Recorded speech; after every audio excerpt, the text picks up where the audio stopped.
गेल्या 4-5 महिन्यांपासून बेस्ट कर्मचाऱ्यांचे पगार वेळेवर होत नाहीत। त्यामुळे त्रासलेले बेस्ट कर्मचारी संप करायच्या पवित्र्यात असून त्यासाठी मंगळवारी चक्क मतदान घेण्यात आलं। मुंबईतील बेस्ट सेवेचं चाक सध्या आर्थिक अडचणीच्या चिखलात रुतून बसलंय। आपल्या कर्मचाऱ्यांचा पगार वेळेवर देण्या इतकीही बेस्टची पत उरलेली नाही। गेल्या 4-5 महिन्यांपासून बेस्ट कर्मचाऱ्यांचे पगार वेळेवर होत नाहीयेत। पगारापोटी दरमहा द्यावे लागणारे 80 कोटी रुपये जमवताना बेस्ट प्रशासनाच्या नाकी नऊ येतात। या पार्श्वभूमीवर बेस्टमधील सर्व कामगार संघटनांनी एकत्र येत बेस्ट संयुक्त कामगार कृती समिती स्थापन केली आहे। त्या माध्यमातून प्रशासनावर दबाव टाकण्याचे प्रयत्न सुरू आहेत।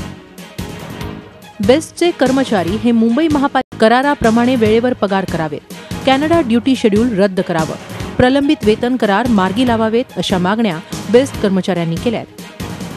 या मागण्यांसाठी संप करावा की नाही यासाठी संघटनांनी मंगळवारी चक्क बेस्ट कर्मचाऱ्यांचं मतदान घेतलं।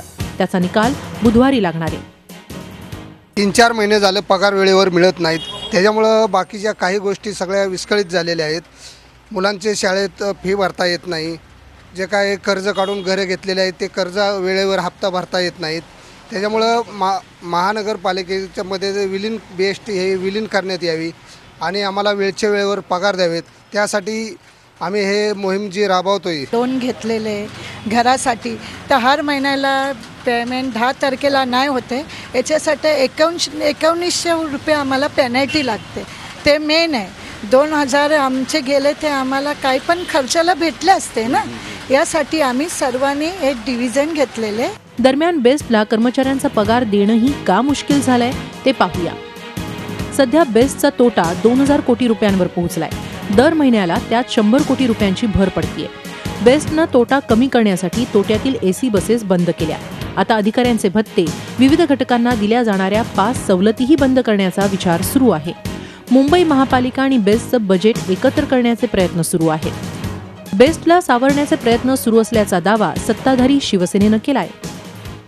या परिवहन सेवेच्या माध्यमातून जे कर्मचारी आहेत त्या कर्मचाऱ्यांना कायमस्वरूपी न्याय मिळाला पाहिजे, कारण त्यांच्या कुटुंबाचा प्रश्न आहे। जेव्हा लोककल्याणकारी अशा प्रकारच्या कामगारांची संकल्पना जेव्हा आपण अंमलात आणतो तेव्हा कामगारांचं हित, त्यांचं कुटुंबाचं हित, त्यांना वेळेवर वेतन मिळणं या दृष्टिकोनातून आम्ही सर्वजण संवेदनशील आहोत। एका बाजूला उत्पन्न आणि दुसऱ्या बाजूला खर्च याचा ताळमेळ साधून त्या कर्मचाऱ्यांच्या हिताच्या दृष्टिकोनातून प्रयत्न करायला हवेत।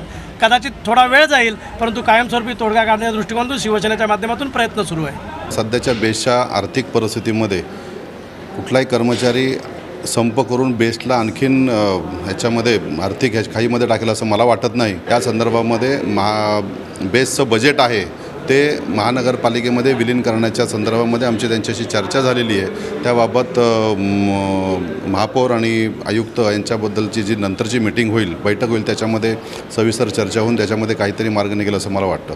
एकेकाळी आपल्या नावाप्रमाणेच बेस्ट असलेली मुंबईतली ही सार्वजनिक वाहतूक सेवा सध्या कोलमडून पडली आहे। तिला गतवैभव प्राप्त करून द्यायचं असेल तर बेस्ट प्रशासनाला आणि महापालिकेला काही कठोर उपाय आखावे लागतील।